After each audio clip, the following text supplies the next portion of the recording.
الفرد الصمد حبيبي يا محمد يا صادق الوعد يا مؤيد من الفرد الصمد يا صادق المقال يا ذا المقام العلي يا صادق المقال يا ذا المقام العلي يا من أباه ربي بالطيب الأفعال يا من سريت ليلى وصاحب جبريل يا من سريت ليلى وصاحب جبريل يا من سريت ليلى وصاحب جبريل يا من سريت ليلى وصاحب جبريل في المسجد الأقصى في تلك الليلة في تلك الليلة.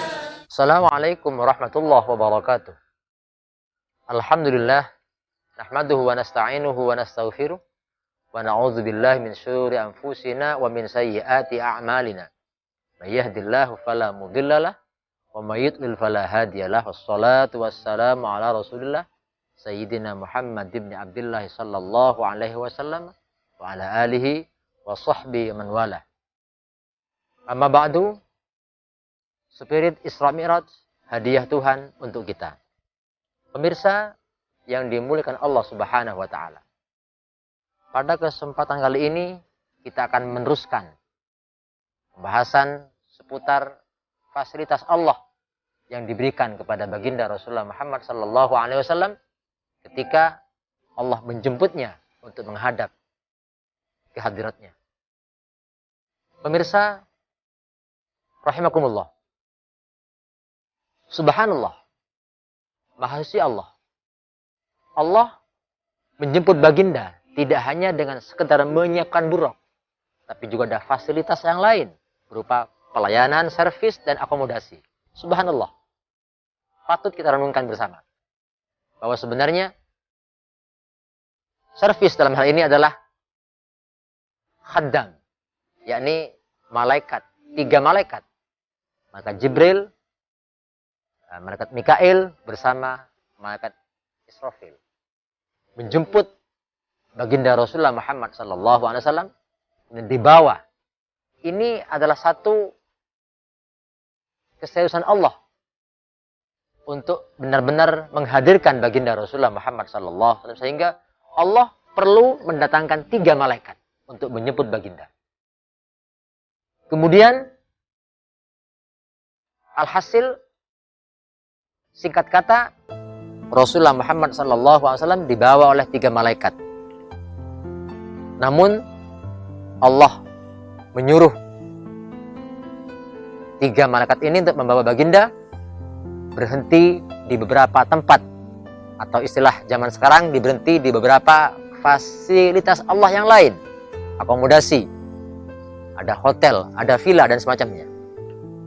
Subhanallah, ada 5 tempat di mana di 5 tempat ini baginda Rasulullah singgah. Tidak hanya sekedar singgah, tapi beliau sholat dan menanyakan kepada malaikat Jibril. Riwayatin Jibril yang bertanya, "Ya Rasulullah, inzil sholli huna." Ya Rasulullah, turunlah di sini dan sholatlah. Semua.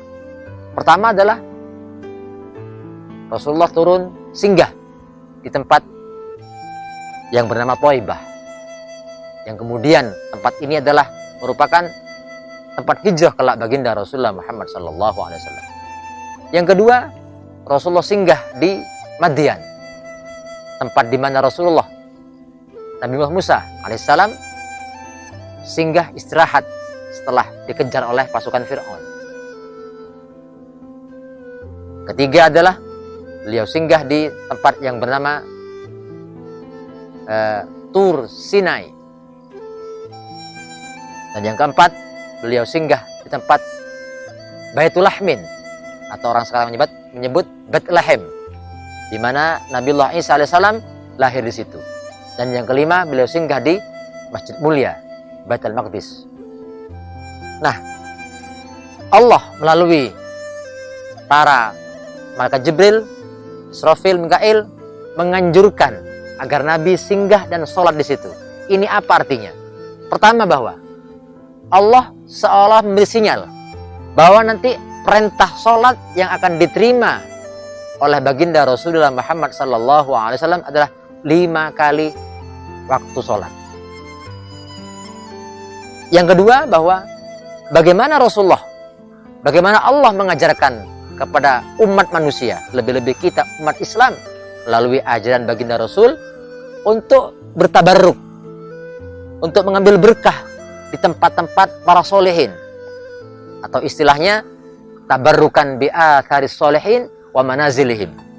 Maka sayukyanya lah kita meniru bagaimana kita ketika berada di tempat-tempat mulia, petilasan para solehin, kita singgah di sana, sholat. Apa tujuannya? Tidak ada lain kecuali kita mengambil berkah atas tempat yang pernah diinjak, tempat yang pernah disinggahi oleh orang-orangnya Allah Subhanahu wa Ta'ala.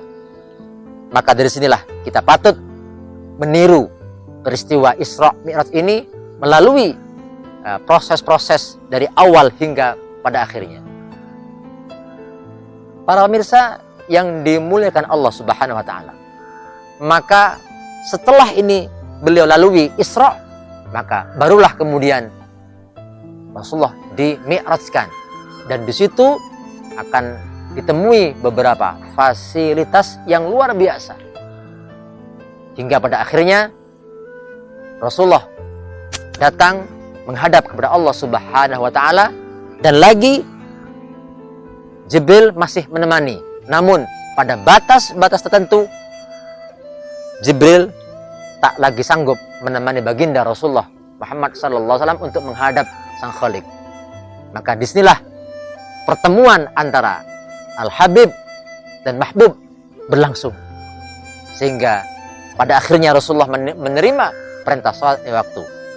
Maka dengan semangat Isra Mi'raj ini, mari kita tingkatkan betapa pentingnya Allah memerintahkan kita, betapa besarnya urusan sholat tidak bisa kita remehkan. Mudah-mudahan kita termasuk orang-orang yang aqimus sholah, orang yang betul-betul khasyi'ina fis sholah. Demikian pemirsa yang dirahmati Allah, mudah-mudahan bermanfaat. Hadanallahu wa iyyakum ila thariqil mustaqim. Wassalamualaikum warahmatullahi wabarakatuh.